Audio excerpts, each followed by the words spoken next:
let's change the measurement. Don't say, I can't do that. Instead, change it into a question. How quickly will I find myself improving by putting in the efforts and practice to become world class at this?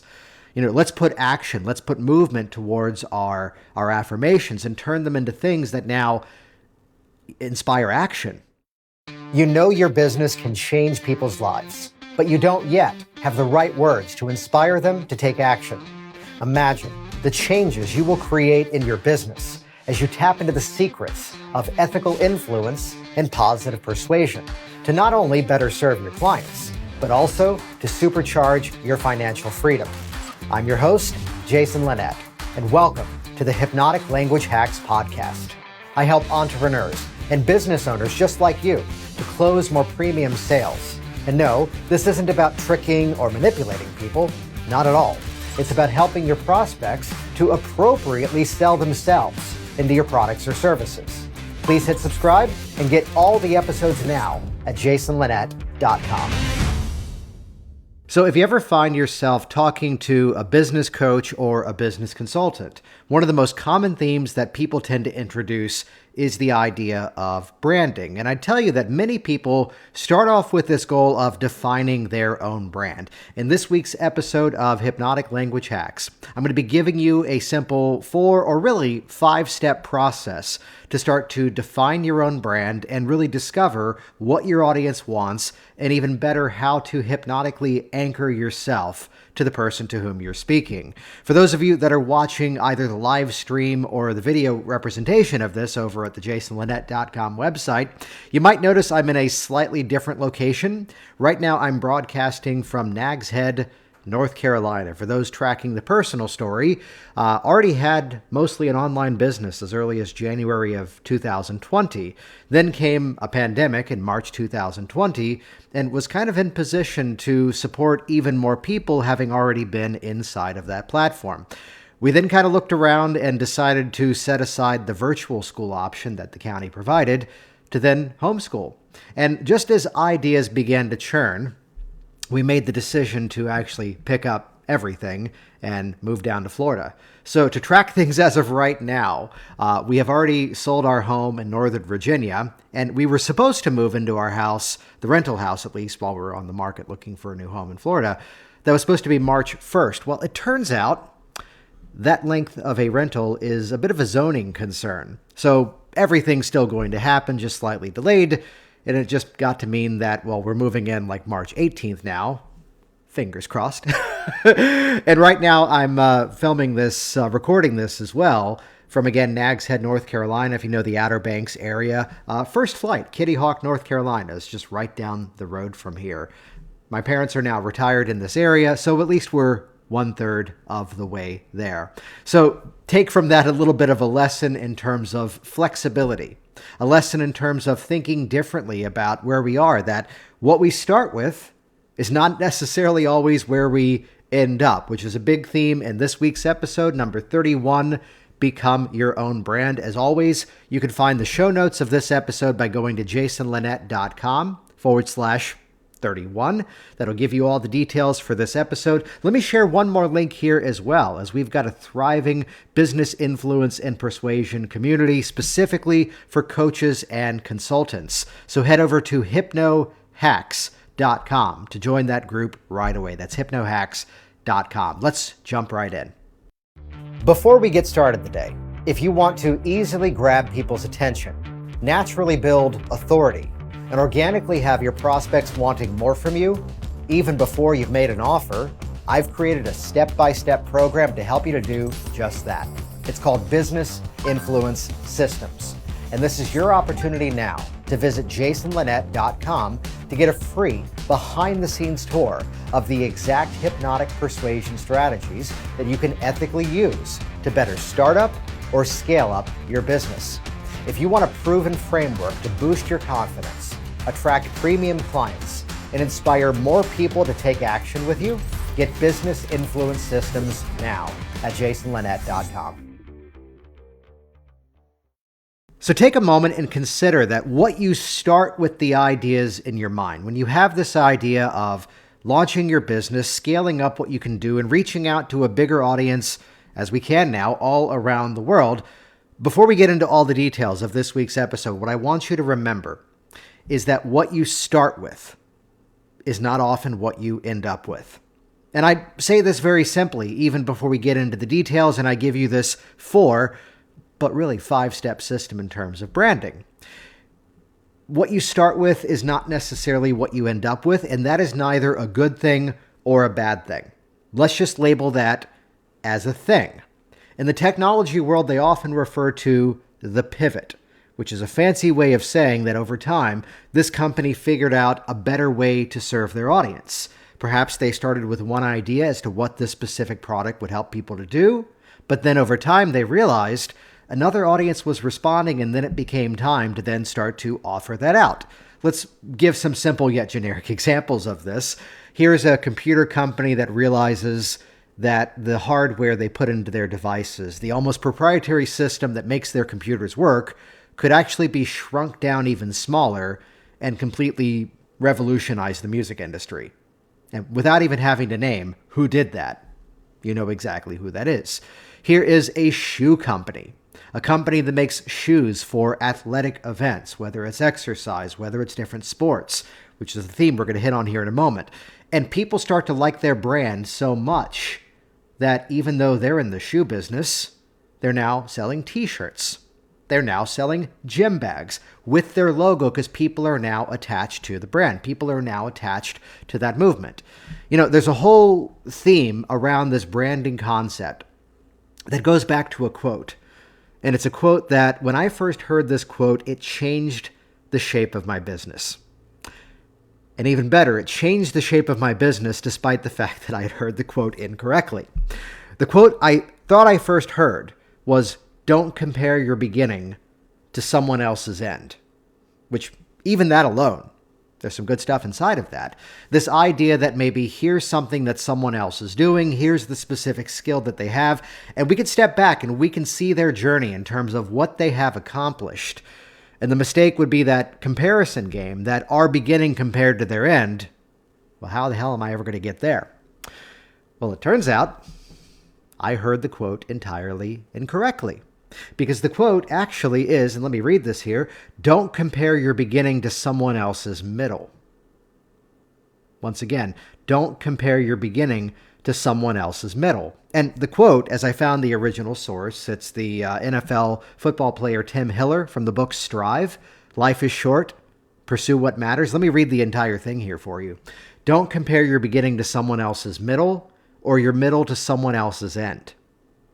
Don't compare the start of your second quarter of life to someone else's third quarter." And now, as somebody who doesn't follow any sport in any way whatsoever, I'm assuming that's a football reference. Someone correct me next time I see you in person. But this whole idea of, again, comparing your starting point to someone else's middle, and I'll tell you what that brings to mind for me. I'll tell you what this means to me, is that oftentimes we would catch ourselves kind of looking up to somebody.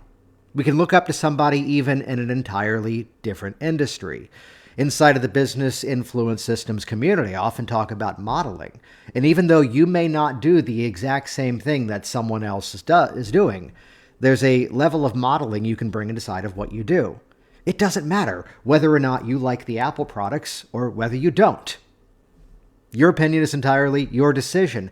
But there was this level of, if I can label it, nerdy excitement that Steve Jobs would bring to that presentation, that the audience was excited to see the next product before they even knew what it was. And in many ways, they already knew they wanted to be a part of it, even though still they didn't yet know what it was, because he could bring this level of enthusiasm and genuine excitement to what he did. And it's where that's the company I mentioned a little while ago, of course, that went from computers to little devices the size of a matchbook that, to quote the comedian Patton Oswalt, can hold every song ever invented. That's what it can actually do now. So when you look at specific, let's say, singers, actors, inventors, and dare I even say politicians, which just by mentioning that one word, I've offended a third of you perhaps, set aside what they've done and look at the fact that here's the person that was president, but now is a painter. Now is building houses for people in need. Now is running this philanthropic thing all around the world. now is producing television things on Netflix. The opportunity to pivot. So to never compare your beginning to someone else's middle. Thank you to that Tim Hiller quote. It's something to be aware of, that all this stuff has to be flexible. What we start with is not often where we're going to end up.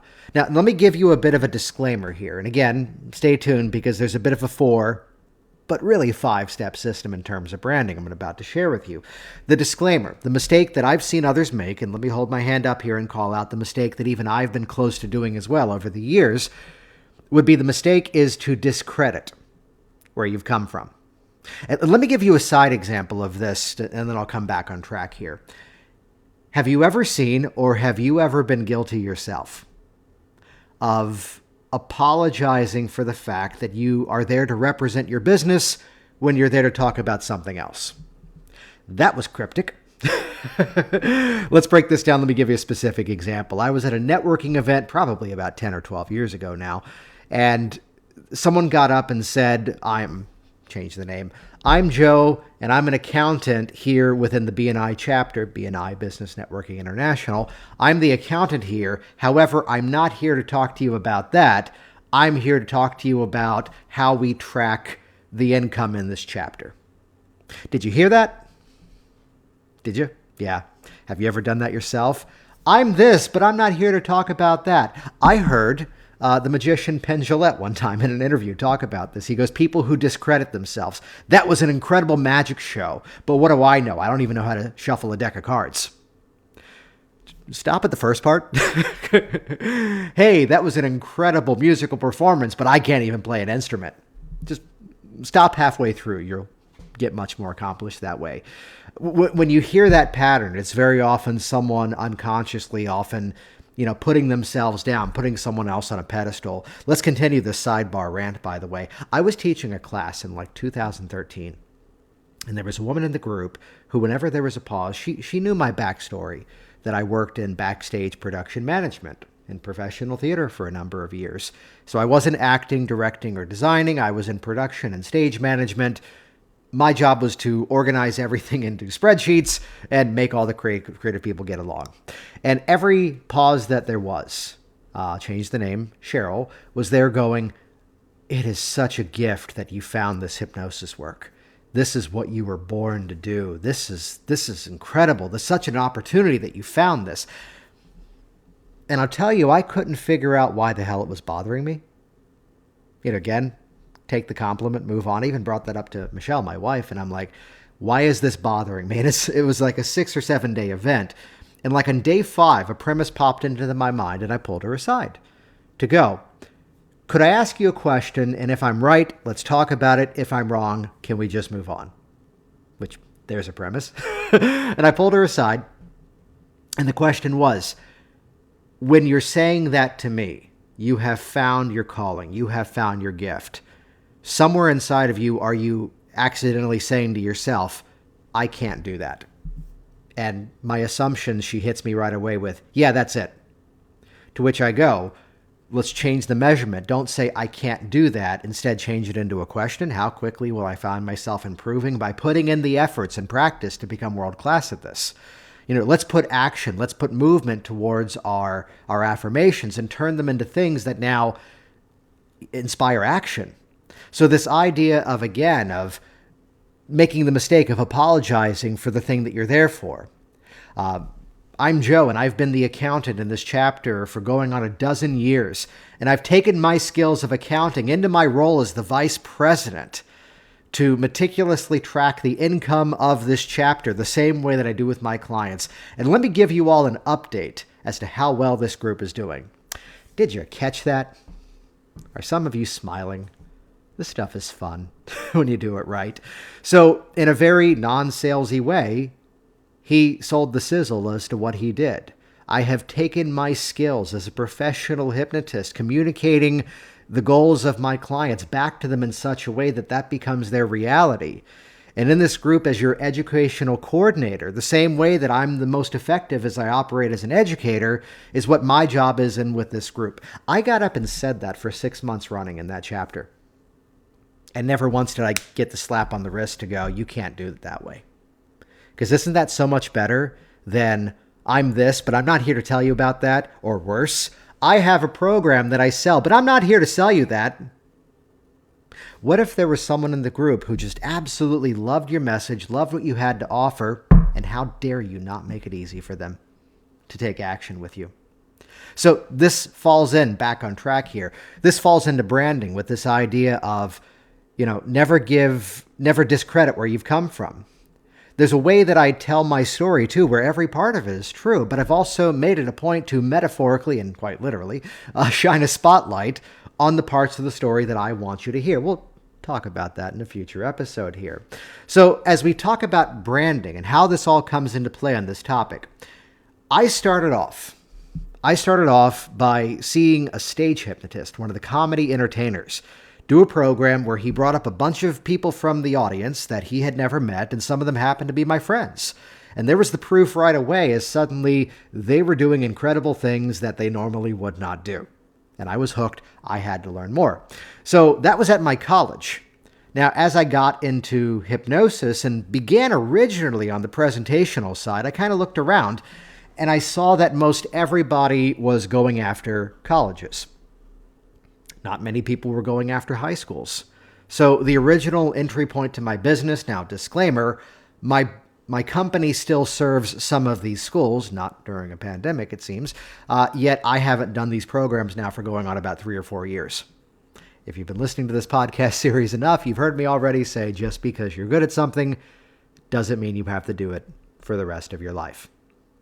So, by the way, if this is resonating with you, if you like these themes, do head over to hypnohacks.com. That's our free public community, the business influence and persuasion community, specifically for coaches and consultants. Regular content, free updates, and conversations with like-minded professionals as well. This is the kind of stuff we talk about over there. So I began working with high schools. And then as I was doing well working with those schools with like a motivational assembly program, my internal thought process was there's something more going on with this hypnotic work that I don't yet understand. That's when I went off and took more robust training. Now, from that experience, the bug was bit. The bug bit. The inspiration clicked. There we go. Let's go with that. And that's where next step of this was I wanted to open up shop, what became Virginia Hypnosis, state that I now own a commercial office space in, which a group of counselors are renting because, well, at least as of now, I'm in North Carolina, if you listen to the introduction, but we're 1/3 of the way to Florida. It's an Elvis song, isn't it? Anyway, so looking at how the schools were the market that I started with, the thought process was, hey, kids and teenagers respond so much faster to this hypnotic work. Why don't I make that my brand? Why don't I make that my target audience? And so that was what got the Virginia Hypnosis business up and running. Now, I will say this next statement.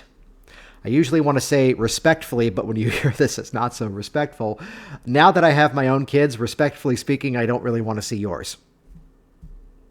And in the shape of your business, I'm here. If I tilt the camera slightly for those of you watching the video of this, that's a picture in my top right over my shoulder of my parents.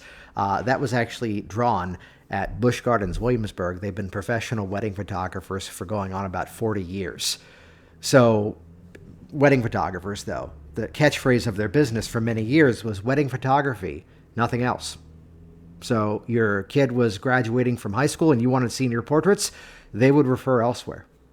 Now, granted, in the midst of a pandemic without many big weddings happening out, this is part of why they live currently in this Outer Banks region, because the market for the families coming down and renting the big, 10-bedroom home and bringing several families in, and as people have kind of created their own little bubbles of communities during the midst of a pandemic, who's within our circle that's doing the social distancing, wearing masks and keeping safe, okay, if we're hanging together in person, let's kind of do a destination vacation, which as things are opening up, we're going to be seeing more of that. But for many years, that was the main focus of only doing wedding photography. So do you see that if you try to sell everything to everybody, you end up selling nothing to nobody? Becomes a common theme in the shape of business. So originally, I was going to be the guy working with kids and teenagers. And I share with you these stories because it's where over time, by listening to the audience that was responding to me, by tracking what people were responding to in terms of videos I put up online. That's where things morphed into where they are now, where it's been a couple of years since I've worked really with a teenager. Most everyone I work with now are coaches, consultants, entrepreneurs, online business owners, dealing with issues of fear of public speaking. People who know your business can change people's lives, but you don't yet have the right words to inspire them to take action. Sounds familiar, doesn't it, from the intro of this episode?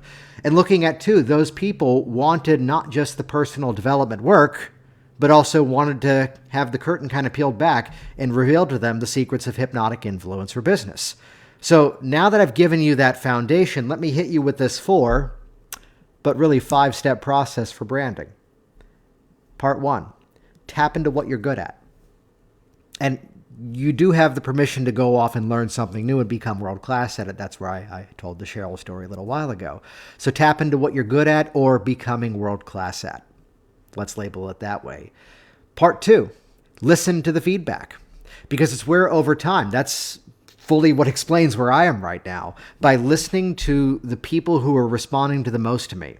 And finding out that this will sound familiar for those that have heard the episode on changing your buyer's criteria. We'll link to that in the show notes. Just go to jasonlinett.com/31. That'll be the show notes for this episode. And that's where you'll see the specific link on changing your buyer's criteria. Under promise, over deliver. Sell people what they want. And in the process of delivering what they want, give them what they need. So yes, in a workshop last year, someone goes, "Isn't that bait and switch?" And no. Because again, sell them what they want, deliver what they want.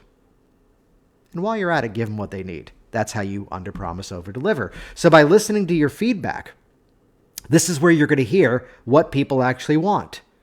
Point 3, track your results. Because again, this is where you're going to see what you're responding best to, what clientele you work the best with. I've got someone in the community right now over in Business Influence Systems that he's a personal trainer. He's phenomenal at it. Yet most of what he does, the sort of hook that gets people in the door, is it's all done with a kettlebell. You don't need thousands of dollars of equipment. Here's the one thing. Here's someone else in that community that is an accountant that only works with nonprofit organizations with less than 10 people on the board. Person calls up and says, "Well, I'm a photographer. Can you help my business?" And the answer is they could, but that individual has every right to make the decision, no. This is specifically what I work with. And if anyone's listening to the intro of the build-up to this going, "Oh, we should get Jason to come to my kid's school," you already know the answer. But give a call anyway. We got people on staff that could probably handle that once things open back up again. So the recap, tap into what you're good at. Listen to your feedback, track your skills, and 4th is my favorite. This is the scale-up phase. Expand your skills into new and specific markets. The amateur changes their act, the professional changes their audience. So this is where you have to ask yourself, who else, let's go Family Guy on this, who else would be a fit for what I have to offer? How can I bring people into a proprietary system that now it's teaching them this one specific outcome, but now through laser-focused marketing, I can bring more people into what I do. So those are the 4 steps, but I promised you a 5th bonus step, which I wanted to call this repeat until you die. Let's make it more positive. Repeat. Or let's go shampoo on it. Rinse and repeat. So let's recap these 5 steps. Tap into what you're good at. Listen to your feedback. Track your results. Expand your skills into new and specific markets. Rinse and repeat.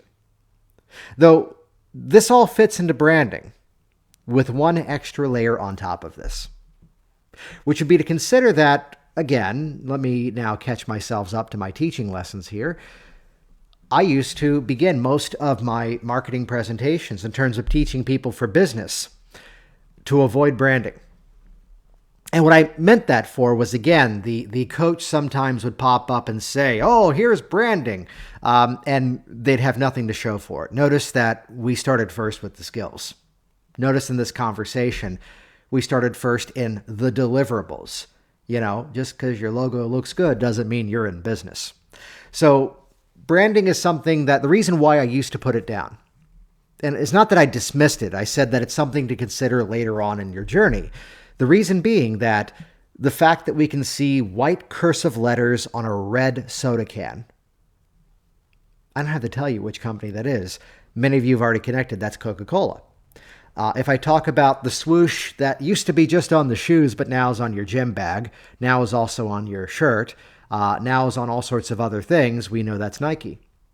And they're not using the lowercase I so much as they did in their early days, but the white sort of clean look of a device, even if you buy the one that's space gray or rose gold, somehow people have associated that white background with Apple. So branding is something rather expensive and difficult to track. I'm not saying it doesn't work. I'm saying keep track of the other deliverables first, the other tangibles first, then start to notice what people really begin to respond to. Because in terms of hypnotic language hacks, there's a principle inside of business influence systems that's a common strategy called anchoring. Anchoring may sound like something new to you. It's something you've already done on your own many times over in your life. Let's get technical. Anchoring is the ability to connect a sensory experience to another sensory experience. You walk into a room and you smell lemons, and it's going to bring to mind specific cleaning products or specific foods. That's anchoring. You turn on the radio, and whatever song plays brings to mind specific memories. That's anchoring. So we can start to use anchoring as a concept to link ourselves to the world around us. So I've never really told this next story, at least not on a podcast, whether it's the ones that I've produced or even the ones that I've been a guest on. And some of you, about maybe half of the audience listening to this, are going to start to smile when I say it's about time we talk about the color purple. And the other half of you are going, what the hell? So if you look at most any of my websites, and as a side note to this, yes, I have several websites. Full-time design team and programmers making things work, the sort of machine behind most of the engines that make the business run. And there's an intentional spider web application as to how we have all these different website properties pointing at each other and rising each other up in terms of search engine benefit. That's not a fit for every business. Actually, no, let me edit that. That is a fit for every business. It's not a fit for every business owner. Because for us to pull off this spider web strategy in terms of, at times, owning the first page on Google when you search for some of the categories in which I speak to, that's what it takes to make that happen. That being said, if you look at any of the websites, a common theme starts to appear: the color purple. So the story goes back that I was filming a video product. A product which eventually we renamed and sort of repurposed just a few of the videos into another program. And this was filmed back in 2012. Now, quick side fun story. That was a class that was created because someone in my local market said, I took this other person's training and they promised XYZ and they never gave us XYZ. And was complaining to me. And I went, well, one, that's supposed to be in the curriculum as to what they teach. But if I was to put together a training that offered XYZ, would you sign up for it? And she said yes. And I had my first hand raised up in the air. I designed the course. I storyboarded the entire event. And it was a 3-day video shoot. And guess who, by the way, did not sign up for that event? Also guess who just signed up for the online version of the program, which, let me call it out respectfully, is now 8 times the original investment. It's better now. So keep in mind, sometimes there's a long-term relationship to your business. So as I filmed this 3-day project, I did not yet know what order the content was going to be created. I knew what order the content was going to be created. I did not know what sequence it was going to be released. And the sort of disclaimer to this story was that originally this product, in the first iteration, was linear. Start here, finish there, 40 hours of video. Over time, people were overloaded by the content. And now it's morphed into another library, which is choose your own adventure. And depending on the program of mind you find yourself in, some of it is linear, start here, go there, this is your sequence. And sometimes, depending on who it is, sometimes I may say, like if we've talked on the phone before we jumped into the program together. I go, I want you to start on words and patterns and specifically look at this language pattern inside of the Hypnotic Language Hack section, then rewind back and go to the beginning. So depending on the person in the program, sometimes I will define their user experience in terms of how they go through the sequence there. So I didn't know what order I was going to produce the final product. So the logical thing was, well, how about if I just wear the same thing all 3 days? It was a black and dark gray pinstripe suit. It was a blue shirt, and it was a purple tie. I filmed during those 3 days, like 32 hours of content. I knew some of it was going to have to be screenshot tutorial, like for those of you inside of Business Influence Systems. When we get into the high-ticket phone process, it's helpful to see that on the screen, and you know my style now in terms of doing a video screenshot teaching lesson. So these 3 days of videos, plus some additional ones I filmed, which even for those, blue shirt, purple tie. A web designer who I hired, I didn't give much instruction to. She went in and that little eyedropper tool in Photoshop, she pulled out that specific shade of purple and used it as the design of the website. And I went, hey, that looks good. And it was a very specific royal kind of purple color. It wasn't like lavender. It wasn't like a violet. It was like a rich sort of royal purple color. Over time, we launched that program and started to use the color purple a little bit more frequently. And this is that element of tracking your results and listening to your feedback. One of the first turning points was that someone at a conference in my industry gave out purple t-shirts to their students for free. And the feedback was to those people, is Jason okay with this? And I could have laughed and shrugged it off, except I listened. And first of all, I cracked a bit of a joke. Well, you know, they're giving away those shirts for free, and our business arrangement is I get half of the proceeds of the shirts. Oh, really? They're giving away the shirts for free, and I get half of... They got the joke. Half of zero. You got the math there.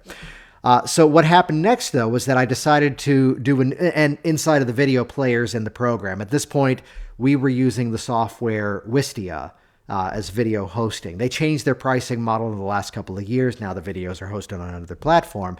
But with Wistia, you get like a big old play button right in the middle of the video, and we matched the same color of purple as the play button, and we just kept using the theme over and over and over. At which point, I had realized that I talked about this in a previous episode on outsourcing. I hired someone who, quote, was willing to learn. And I'm not going to be doing that anytime soon for major design projects. So the website didn't quite work in the first draft. So the second draft of the website, which then worked, and finally we were mobile responsive. Finally, the membership programs actually delivered. There's a reason why everything on the Jason Linett brand is over on Kajabi, because it just works. The benefit became, as the new designer came in, she matched the same purple and found some different gradations, found some variations of it while still maintaining the same dominant purple. Now, if you've heard that outsourcing episode, you know about the micro task, you know about the pivot into the design task. So there came a moment where her mother saw the website. And the comment from the mother was, why is that man's website purple? That's a female color. And the designer, who was technically on an interview job at the time by getting hired to do the job, she responds, he's building a digital media empire and purple is a color of royalty. Now remember, if you've heard my outsourcing formula, this was the test task. And as soon as she relayed that conversation, true story, I responded, you're hired. Because that was what the purple color represented, which is a side note, et tu, Brute, when the Senate stabbed Julius Caesar to death. The reason why they did that was that Caesar, as the emperor, was wearing shrouds with, clothing with purple on it. Purple was the color of royalty, so that's why they killed him. So if shit ever goes south with me, there's a premise, but I call it out as much as I can. So, and over time, it never was a deliberate decision to say purple is the brand, purple is the color, to the point where in January of 2019, when I released my book, Work Smart Business, I apparently infuriated a small segment of my audience because there was no purple on the cover. So again, listen to your feedback. So when we did the relaunch of the Jason Linett brand, you better believe we made it a point to say the color purple has to be there. And other anecdotes of this over the years. People at another conference pulled out a purple tablecloth. I'd never said anything to them. The community, who knew them and knew me, kept coming over and going, is Jason okay with this? I didn't have to enforce or police it. Not that I even would. You can't copyright a specific shade of purple. In fact, if you really want it, Work Smart Hypnosis purple is 712EAD. That's the hex code for that one. And jasonlinett.com, this is kind of annoying to me, but it just looks better with the other gold and blue color that we use, 6E4098. Yeah, I really have those memorized. we tried to make them the same exact purple, and it just doesn't complement the gold that we sometimes use. So people had the tablecloth. And again, without me even prompting it, the response was, does Jason know about this? A few years ago at another conference, good friends of mine used a similar shade of purple for marketing, for the handouts and the flyers. And I may have cracked like a little friendly joke about, hey, and I had like buttons that year that said I work smart and had, the purple spiral behind it. By the end of the conference, one of the organizers comes over and goes, you need to go talk to them. They think you're really upset. To which I had to respond, I'm going to do it my way. And male and female instructors, I walked over, sat in the man's lap, and started feeding him lunch. It's like, we're not fighting. And they're still using the purple. Go for it. It actually is anchored back to me, though, it turns out. So over time, finding places just to drop the color in, where nowadays people will sometimes comment on my Facebook wall. They find the house on Zillow, the whole Zillow porn movement. They find the house with like purple carpet and they say, hey, Jason, look at this. Here's the weirdest one. And I won't say who it was, but the name rhymes with Jen Meyer. She went to the doctor and asked permission. The doctor had purple surgical gloves. And she goes, can I grab 2 of those for a friend? And walks into class and hands me the purple gloves. When I replaced my car, I previously had a 2010 Scion XB. That was like the first boxy car, which then became like the Nissan Cube or the Kia Soul. But when that had 150,000 miles on it and started needing a lot of repairs, I went, I want to go sort of EV smart. I've got a plug-in Prius. And so many people started responding. Why isn't it purple? Well, because Toyota doesn't make one. But we could still get it repainted. I got one small scratch. I got the red color. It's one small scratch on it. And like part of me is going, we could replace that little patch. Or hell, why not? Let's go for it. So I tell you the story because this was something I never intended to set out and do. This was something that happened by, again, listening to the feedback, tracking the results. A friend of mine put up a podcast episode, launching the first episode of his program. The background was purple. And a few days went by and the image was put up again, this time with a different background. And just out of curiosity, I sent a message. I sent a message over going, hey, what's up with that? They go, people started messaging me. I never intended to own a specific color. I never intended to own a specific shade. What I focused on, back to the formula, tap into what you're good at. Listen to your feedback and track your results. And 4, expand your skills in the new and specific markets. And 5, repeat. Though along the way, you may have specific things that you become known for. You may have specific things that people attach to what they know about you. And this is where you've got an option.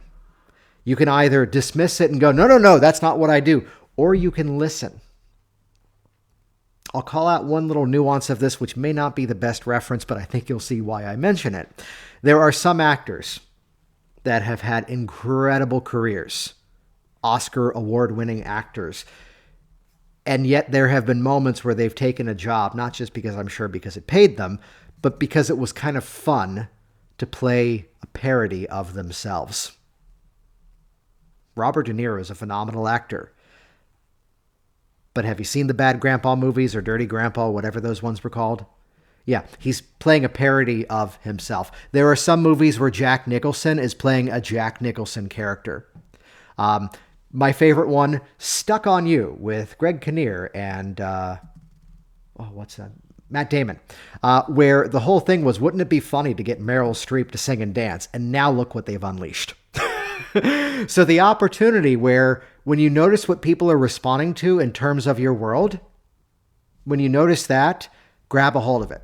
Episode number 4 of this series, Pat Flynn talked about when the day arrived that people started sending him Back to the Future paraphernalia. When you look at, I went through self-publishingschool.com, Chandler Bolt, he is always there with a similar cut of like button-up shirt. And I heard him speak one time and he goes, people bring them to me. These are not things that we said, hey, everybody, I own the color purple now. In which case, if I did say that, they would have called me an a-hole and not hyphenated it. So track what people are responding to. Look for ways you can draw associations. There's catchphrases in my business now that I didn't decide to go, hey, everybody, focus group. We're going to say, make it rain. We're going to say, the more we're all successful, the more we're all successful. I had a class one time, and I wish I got this document, where someone throughout the course of this like 10-day event was tracking the Jasonisms. The little things that I would layer into the training that were some of the catchphrases, like when you try to sell to everybody, you end up selling to nobody. Frameworks equal freedom. Some of the sort of catchphrases that those of you inside of business influence systems have heard me reiterate time and time again. So what becomes your brand? What you're good at, what you deliver, what you help people to do. Focus on providing that dynamic, outstanding value. Rinse and repeat, you'll have a business for life. Once again, for more like this, we've got our new and growing business and persuasion influence group over on Facebook. Simply go to hypnohacks.com. Answer a few quick questions. We'll let you in the group and love to continue the conversation there in terms of how you can brand yourself and even better, how you can become your own brand. Thanks for listening. You have been listening to the Hypnotic Language Hacks podcast with Jason Linett. Please stop everything and start exploring jasonlinett.com for even more business influence and persuasion resources. Make it a priority right now to subscribe to this program and listen to every episode, because the next one may reveal that one hypnotic influence secret to massively scale your success. Change your words, change your business, change your life. Get even more at jasonlinett.com.